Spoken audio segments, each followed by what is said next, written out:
Good morning, beautiful people. Welcome to Weaves of Waves.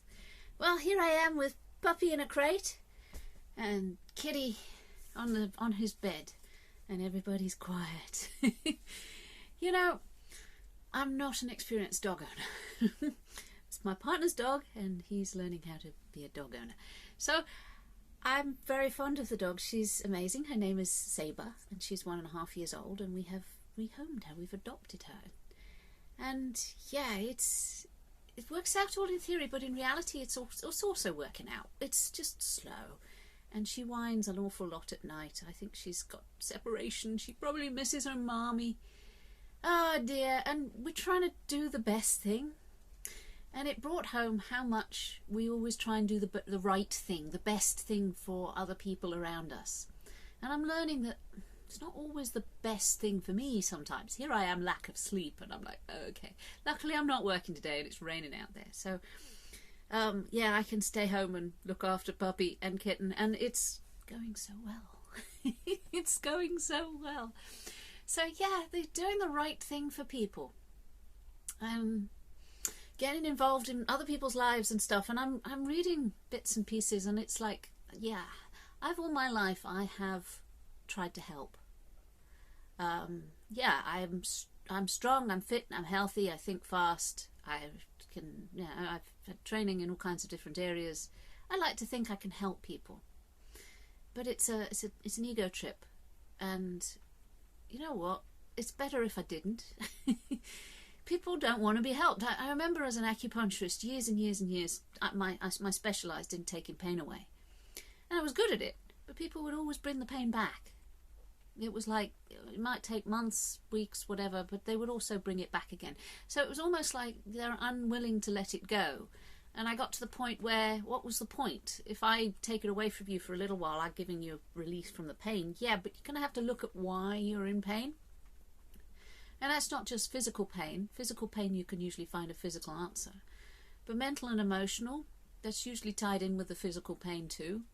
And I researched many, many avenues of pain relief, and I thought that I could help. I wanted to take away pain in the world. Yeah, okay, fair enough. Does occur to me that the puppy is actually in the crate and underneath the table, and the table is going to wobble a bit. Oh dear. Such is life. Settle down, my puppy. She is so adorable. She's so loving. She's only been with us, 5-6 days, so we're still on early days, but she's very, very affectionate. And I need to remember that when she keeps me up all night. Because it's not like a baby. I've had 3 babies, and it's very different. Puppies very different from, you can kind of understand children. I'm not sure I understand puppies. But I'm learning. I've just been reading up and watching YouTube videos on apparently it's crate training. There you go. I didn't know that before. But we're getting there, we're winning, and we do see progress every day. But anyway, where was I? Pain relief. Pain relief and doing the right thing. Because people create their own pain. We go inside and we fuck up our heads, and we mess with our own heads. And yeah, there is like an ideal of no pain. I twisted my ankle a couple of months back now. And every now and again it twinges, and I'm like, wow, I remember then there was really massive pain there, and I'm so grateful it's gone. Whee! Thank you, body, for healing that pain. And I've been lucky in life because I haven't had illnesses. I've never really been sick. Colds, flus, maybe.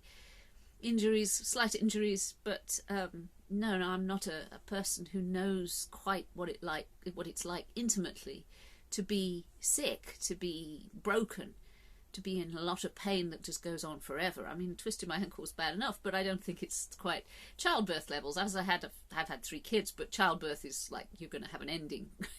There's only one way out. The child has got to come out. But yeah, the idea of whether we can help one another is arrogant. What gives me the right to even attempt to help someone else? What gives me the arrogance to think I even should, let alone could?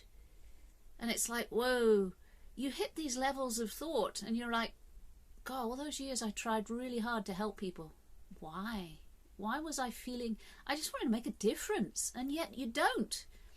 And I'm sure, well, maybe you make a little difference for a little while, but people are not ready to heal, then they're not going to. People are not, and then we reel it down to current events. People who are not willing to shift out of the fear mode and trust of government. Please don't trust the government. It was a lovely meme. No, it wasn't a meme. It was a Twitter post. And it said, people who have lived through the last year and have come to the conclusion that the government loves us and we should trust them with more power. And it's like, yeah, how could they have come to that conclusion? Anyway, the idea that we can help someone, or we can wake people up, or we can make a difference in another person's life, I think it's crazy. No, I'm thinking all we can do is give them information. You give them information, you detach and walk away. I will give you the information. I cannot make a difference in your life. It's only you can do that. You empower your life. And we give each other information on how to do it, but it's up to you to react it. I was listening to a podcast yesterday of Alan Watts. Now, there is a beautiful soul. He has so much knowledge, or had, I think he's passed over, but he was an amazing knowledge. He has absolute knowledge, and I can take some of his knowledge and make a difference in my life. So has he helped me? Yes. Even though he's dead. Has he helped heal me and move me out of pain? Well, for a little while I took on board some of his, and it was subtle humour, and yeah, what a beautiful soul. So I think that we can make a difference, but I can't do anything to interfere in your life. In other words, yeah, you have to do it yourself. All I can do is give you little tools, seeds, and whether you water them or do anything with them, that's your karma. Now, there's another big subject. I'm not a great believer in karma, because too many people who have committed genocides, and they don't believe in karma, and it doesn't actually affect their lives. Unless you really, really believe in karma, and if you're really feeling guilt and shame about things you've done, yeah, you will attract that. But I can't affect your flow, your path in life, unless you allow it, or unless it resonates with you at the right time and place. So, yeah, when you start looking at that on a physical level, you wonder where the NHS can go, really. National Health Service, okay. You could just give them the information. Give them a painkiller. Give them an antibiotic. Wrap up their broken limbs, which I think is an awesome thing. I'm sorry, I will stand by the NHS in their accident emergencies and their advice giving, because all you can do is go see a doctor and get some advice, okay? They may be able to give you chemistry to give you a tide over, but as I said, accident and emergency, way to go. Because if I break an arm or a leg, or I get hit by a car or something, I want to go to accident and emergencies. I think they ought to have invested more in that, and less on long-term things. Because long-term things are not being helped by the NHS. In fact, by Western medicine on a whole. Depression, anxiety, going through the roof these days. And Western medicine doesn't know how to even touch it. This is where you have to go back to the old ways, the old traditional pagan healing methods, where it deals with your spirit. Because the spirit is broken. The spirit is broken in a lot of people. The spirit is in agony in a lot of people. And giving them tablets is not helping. So how do we move them forward? If you keep going, if you move from state to state to state, hopefully you find a state that's not in pain.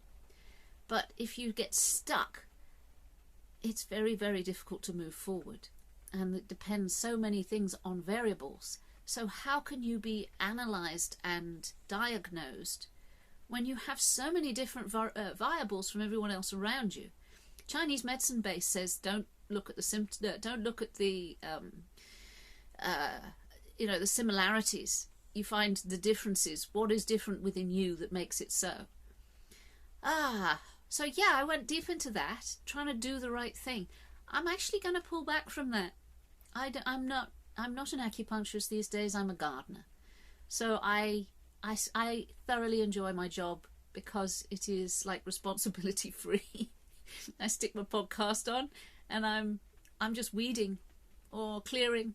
Yesterday I was tackling brambles, got nicely scratched up, but I can deal with brambles. People in pain who are begging for you to change their life for them. That is such an issue, and I don't want to do it anymore. And I don't think we should do it for each other. I think we should empower each other another way. But saying that, I'm not anti-painkillers or anti-science. If we can find something to mend the spirit in science, I'm all for it. Anyway, deep topic. Puppy and kitty, all quiet on the Western Front. I appreciate my new subscribers and thank you for your comments. I enjoy your comments. Apparently America is going downhill fast and my ideals of freedom in America is a load of rubbish. Okay, I will say you came from a higher place, and a higher place as in you gave a lot of people freedom, and whether you're sliding down the same as everybody else, you still came from a higher place. So in other words, your freedom is still greater than mine. Okay, so it's like a one-upmanship here, and as much as you would like to whine about it, I would still say that your freedom is still greater for now. I think when it comes to sort of the end of civilization, I don't think we'll be caring much about one-upmanship.